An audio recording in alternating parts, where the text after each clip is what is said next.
Hi guys, తమ్ముళ్ళు చూసే ఉంటారు. నేను రోజు రెసిపీస్ వండుకునేటువంటి స్టవ్ అయితే పేలిపోయింది.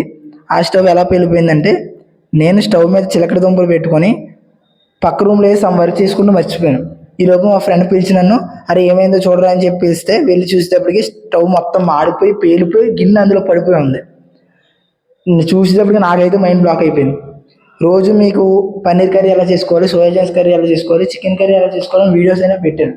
అవన్నీ కూడా దీని మీద వండి పెట్టినవే. అయితే రోజు అవి పెట్టేవాడిని. నాకు తెలిసి అది ఓవర్ హీట్ అయిపోవడం వల్ల, అది ఎక్కువసేపు అవ్వడం వల్ల పేలిపోయింది. మేము తీసుకున్నటువంటి స్టవ్కి అయితే ఉండేది గ్లాస్ ప్లేట్ అనమాట. గ్లాస్ ప్లేట్ ఉన్న స్టవ్లు ఎప్పుడూ కూడా తీసుకోకండి. మీకైతే నేను చెప్పేది అదే. నేను ముందు తీసుకున్న స్టవ్ అనేది మెటల్ ప్లేట్ ఉండేది కాబట్టి ఏ ప్రాబ్లం వచ్చేది కదా, ఆటోమేటిక్గా ఆగిపోయేది స్టవ్ ఒకవేళ ఓవర్ హీట్ అయితే. ఈ స్టవ్ అయితే ఏదో వేరే ఐటమ్ అనేది కొన్నప్పుడు మా ఫ్రెండ్కి ఈ స్టవ్ ఫ్రీ వచ్చింది కానీ కక్కులు పెడితే ఇచ్చాడు. వాడుకున్నాం, పర్లా బాగానే పనిచేస్తుంది అనుకున్నాం. ఇలా జరిగింది. పక్కన అయితే నేను లేను కాబట్టి సరిపోయింది. నేను ఉండి అనుకోకుండా మర్చిపోయి సడన్గా దాని దగ్గర ఏంటంటే అది నా ముందే పెరిపోయింది కదా.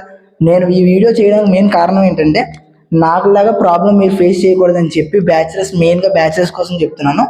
ఒకవేళ మీరు ఏ ఫుడ్ ఐటమ్ వండుకున్నా కానీ దగ్గరుండి టైం టు టైం ఏ టైంలో ఆన్ చేశారో, ఏ టైంలో కట్ చేయాలనేది చూసుకోండి. చేసుకునే టైంలో ఎటువంటి అదర్ యాక్టివిటీస్ మీద మీరు ధ్యాస పెట్టకండి. ఓన్లీ కుకింగ్ ఎలా చేసుకోవాలి ఏంటని దాని మీదే ధ్యాస పెట్టండి. అండ్ పేలిపోతే పేలిపోయింది, కానీ దాని నుంచి వచ్చినటువంటి గ్లాస్ ప్లేట్ మొక్కలు ఎక్కడ పడితే అక్కడ డస్ట్బిన్లో డైరెక్ట్గా పడేసామనుకోండి, మనం అంటే హ్యూమన్స్ చూసుకుంటాం.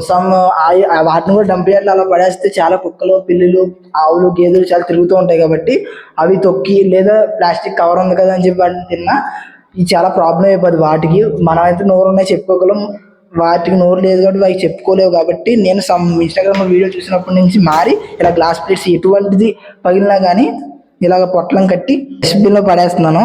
కానీ నేను చేసిన తప్పు మీరు చేయకూడదని చెప్పి ఈ వీడియో పెట్టాను. మీ ఫ్రెండ్స్ అండ్ రిలేటివ్స్కి ఈ వీడియో రీచ్ అయ్యేలా చూడండి. ఇండక్షన్ స్టవ్తో చాలా జాగ్రత్తగా ఉండండి. మీ బ్యాచిలర్ ఫ్రెండ్స్ కూడా షేర్ చేసి ఇన్ఫర్మేషన్ రీచ్ అయ్యేలా చూడండి.